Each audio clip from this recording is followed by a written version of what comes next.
Okay, so when you click on the link in Canvas, the Quizlet link, it'll take you to this page. So you can click through and just look at the words, and then you click on it to see the definition. So that's pretty straightforward. They're just made flashcards for you, basically.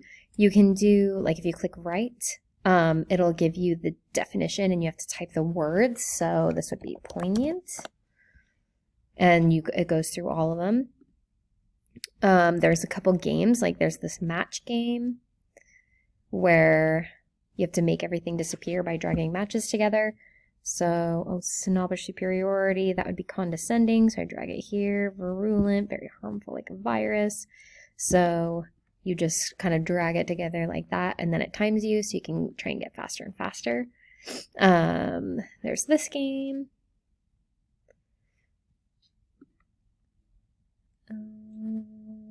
So you can change it to term or definition.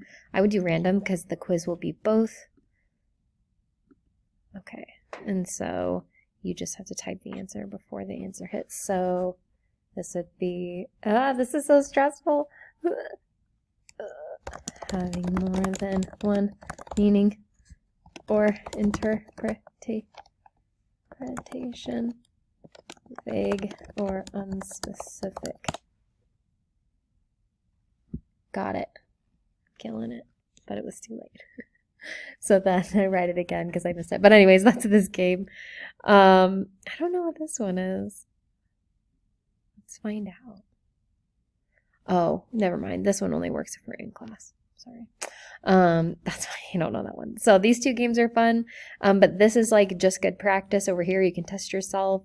And it can just help you practice. It's just like a fun, easy way to study instead of just like looking at the words. And like if you don't have anyone to quiz you, this will quiz it for you.